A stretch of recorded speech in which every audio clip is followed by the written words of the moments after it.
नमस्कार। Between the lines with नीलू रंजन में आपका स्वागत है। तहब्बुर राना भारत आ रहा है। 26/11 हमले का जो कहें कि बहुत बड़ा करता धरता था, जिसने फंडिंग की थी और रेकी के लिए जो डेविड कोलमन हेडली को जिसने भेजा था, उसको पैसे दिया था, उसको उसी ने भारत में भेजा था और उसी ने मुंबई में हर जगह की रेकी की थी और उसके बाद उन जगहों पे हमले हुए थे। 166 लोग मारे गए थे, सब पता है, विदेशी मारे गए थे, वो तमाम कहानियाँ मालूम है। लेकिन अब इतने सालों बाद, लगभग 16-17 साल बाद आप कह लें कि वो यहाँ आ रहा है भारत, तो अब क्या होगा? क्या सिर्फ उसके आरोप में उसको सज़ा देने के लिए लाया जा रहा है? क्या एजेंसियां सिर्फ इसलिए लाने के लिए कोशिश कर रही हैं? ऐसा नहीं है। बिटवीन द लाइंस में हम समझने की कोशिश करेंगे कि आखिर उससे क्या-क्या पूछा जाने वाला है और कौन-कौन उसका इंतजार क्या कर रहा है और क्या-क्या खुलासे होने वाले हैं, क्या-क्या भंडाफोड़ होने वाले हैं। तो जो तहब्बुर राना है, वो उसको समझना ज़रूरी है कि वो पाकिस्तानी आर्मी में रहा है, डॉक्टर रहा है। उसके बाद उसको कनाडा की नागरिकता दी गई और दिलाई गई या दी गई जो भी है, आईएसआई ने उसको वहाँ पे लॉन्च किया। वहाँ पे उसने बिजनेस खोला, एक बिजनेसमैन के रूप में वो कनाडा, अमेरिका में रहा और बिजनेस तो उसका एक प्रॉक्सी था, एक चेहरा था। भीतर से वो आतंकियों की फंडिंग करता था, आतंकियों को रेकी के लिए भेजता था। जो कोपेनहेगन में जो अखबार के दफ्तर पे हमला हुआ था, ये बताया जा रहा है कि उसमें भी फंडिंग जो थी, रेकी जो थी, वो इसी ने करवाई थी। यानी कि इसके संबंध सिर्फ लश्कर-ए-तैयबा से नहीं थे, जिसने मुंबई में आतंकी हमला करवाया था, बल्कि अल-कायदा जैसे जो अंतर्राष्ट्रीय खूंखार आतंकवादी संगठन है, उससे भी रहे थे। यानी कि पूरी दुनिया में आतंकी नेटवर्क के बारे में ये बहुत कुछ जानता है। पिछले 15 साल से वो लगभग 14-15 साल से जेल में बंद है वहाँ पे अमेरिका में। इसलिए 14-15 साल में क्या-क्या नेटवर्क में परिवर्तन हुआ, क्या हुआ वो नहीं मालूम उसको। लेकिन जो आईएसआई के नेटवर्क जो है, उसके बहुत सारे पुराने एसेट्स जो हैं, वो भारत में रहे हैं और बहुत लंबे समय में वो तैयार हुए हैं। वो जो उनके एसेट हैं आईएसआई के, जिनके बारे में शायद किसी एजेंसी को भी नहीं पता हो, उन एसेट्स के बारे में जानकारी मिल सकती है।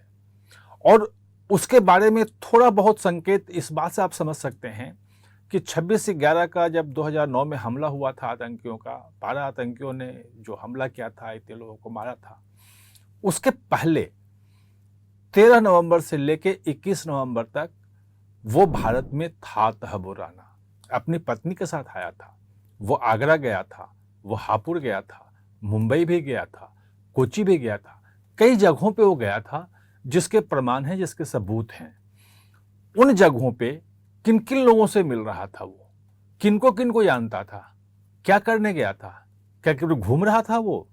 इतना बड़ा आतंकी नेटवर्क का इतना बड़ा आतंकी सरगना, जो हाफिज़ सईद को नज़दीकी से जानता हो, जो आईएसआई में बड़े जो उसके हैंडलर हैं, उन सबको जानता हो, जो पाक सेना के आईएसआई में जो मेजर सलीम का नाम आता है, जो वहाँ इंस्ट्रक्शन दे रहा था आतंकियों को कि यहाँ हमला करो, ऐसे मारो, यहाँ ग्रेनेड चलाओ। वो जिसके बारे में पाकिस्तान कहता है कि हमारी तो सेना में कोई मोहम्मद सलीम है ही नहीं, मेजर सलीम कोई है ही नहीं, उसके बारे में बता सकता है वो। और यहाँ क्या-क्या चीज़ें हैं। और इसीलिए आरएडब्ल्यू जो भारत का जो विदेश में जो काम करने वाली जो खुफिया एजेंसियाँ हैं, जो खुफिया जानकारी जुटाने वाली हैं, वो RAW research and analysis wing और दूसरा आईबी इंटेलिजेंस ब्यूरो, ये दोनों इंतजार कर रही हैं। कहने को तो वो जब जैसे ही भारत आएगा वो एनआईए कस्टडी में जाएगा, एनआईए कोर्ट से उसको कस्टडी में लेगी और जो अनलॉफुल एक्टिविटीज़ प्रिवेंशन एक्ट है, उसके तहत आतंकवादी धाराओं के तहत जो है, वो उसको गिरफ्तार किया जाएगा, वहाँ उसे पूछताछ की जाएगी। लेकिन उस दौरान आईबी और रॉ भी अलग से उससे पूरे नेटवर्क के बारे में पूछताछ करेगी। नेटवर्क के बारे में काफ़ी कुछ जानकारी पहले से भी थी, आईएसआई के पास भी कुछ जानकारी थी, आईएसआई के बारे में आरएडब्ल्यू को भी जानकारी काफ़ी कुछ थी और अपने आईबी को भी जानकारी थी। उन जानकारियों का वेरिफिकेशन क्रॉस चेक जो है वो तहब्बुर राना से करवाया जाएगा। समस्या ये हुई है अभी तक कि जो 26/11 का जो हमला हुआ था, आतंकी हमला, उसमें एकमात्र जो पकड़ा गया था वो कसाब पकड़ा गया था जिसको फांसी हुई है और वो सिर्फ एक पैदल सिपाही था, आतंकी था। उसको रिक्रूट किया गया और उसको भेजा गया कि जाके वहाँ हमला करना है।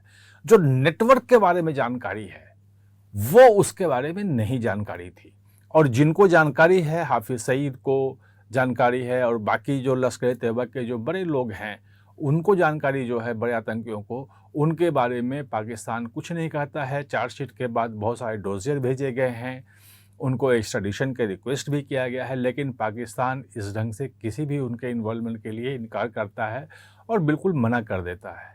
तो ये पहला आतंकवादी जो है तहब्बुर राना, वो भारत आएगा जो ये पूरे नेटवर्क, पूरे नेक्सस के बारे में जो सब कुछ जानता है।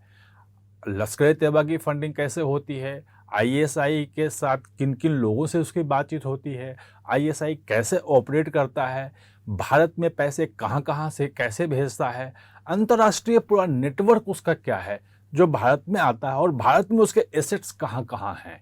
ये फर्स्ट हैंड इंफॉर्मेशन रखने वाला पहला इतना बड़ा आतंकवादी भारत आ रहा है और यही कारण है कि भारत में कब आ रहा है, कैसे आ रहा है, इसके बारे में कोई भी एजेंसी कहीं भी खुल के कुछ नहीं बोल रही है।